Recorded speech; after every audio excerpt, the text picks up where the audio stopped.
Hello everyone, I'm Brad, a Chinese transfer student. Today I'm going to talk about my hometown, Shanghai. Before I start, can you imagine how many people are there in Shanghai?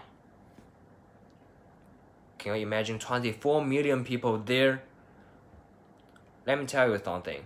Shanghai is one of the biggest city in China and it's also the most developed city in China. I studied in lacrosse at Viterbo University for about 1 year, and I have to say, the life there is way different from Shanghai's. I've been staying in Shanghai for about 20 years, so today let me introduce the modern city, Shanghai. To better your understanding or learning about Shanghai, I will talk about the weather, the traffic, living, the food and delivery and also the culture. Here we go. So firstly, I'm going to tell you some fundamental information of Shanghai. Shanghai is at the east coast of China, nearby Long River with 24 million people. Since it's a coastal city, the weather here is always very wet. The humidity here is always above 50%, 50%. So the summer here is really horrible, especially in August. I mean, if you go outside in August, you just like taking a hot shower.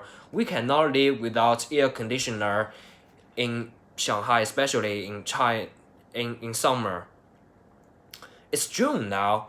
In Shanghai, this period is called rainy season, which means it's gonna be rainy for about 8 to 10 days, and after that the summer arrives. It's not a good choice to take a summer vacation to travel here. It's not a good choice. It's too hot, way hot. I mean, on the other hand, Shanghai is an international city, which means you can meet people from everywhere, and there are many authentic food from foreign culture, from foreign countries, and you can also learn some foreign cultures in Shanghai. That's interesting. Then here comes the landmark of Shanghai.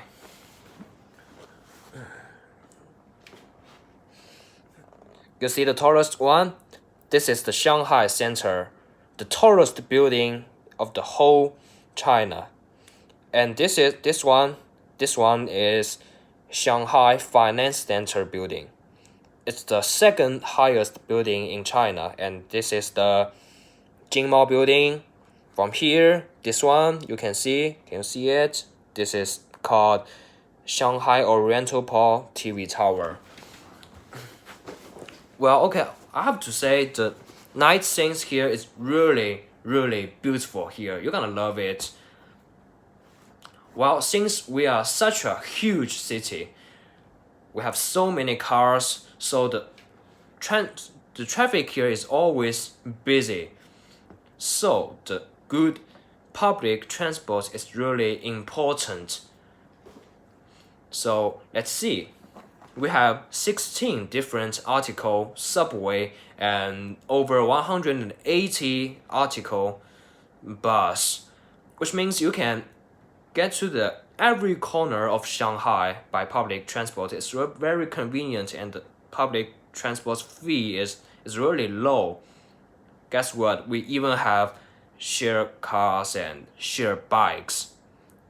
All you need to do is you just need to download the app, and you make the certification, you pay the cash pledge, and then you scan the QR code, and you're able to use them. All you need to do is to return those in the nearest closest agency around your destination. Well, it's really, really convenient here in Shanghai. If you want to go everywhere, you can take public transport.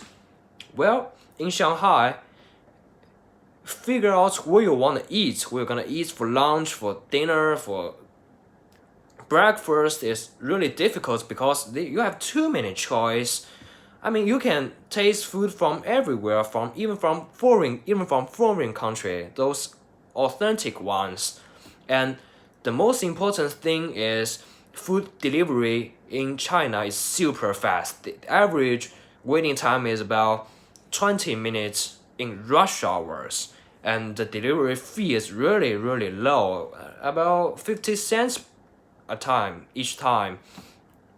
And we don't need to give tips, and the food is also very cheap. I mean, it's about $4 to $5. You can have really good food.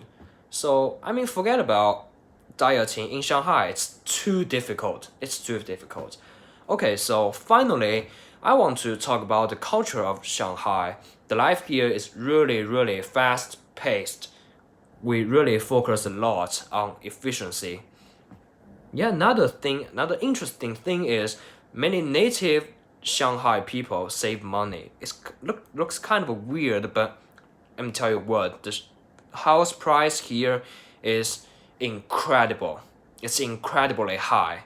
Can you imagine $8,000 each square meters? And if you go to the agency, told them I want to get an apartment, the smallest one is about 80 square meters.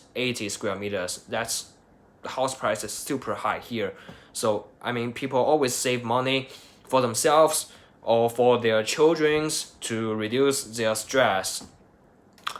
So yeah, that's really the disadvantage of Shanghai.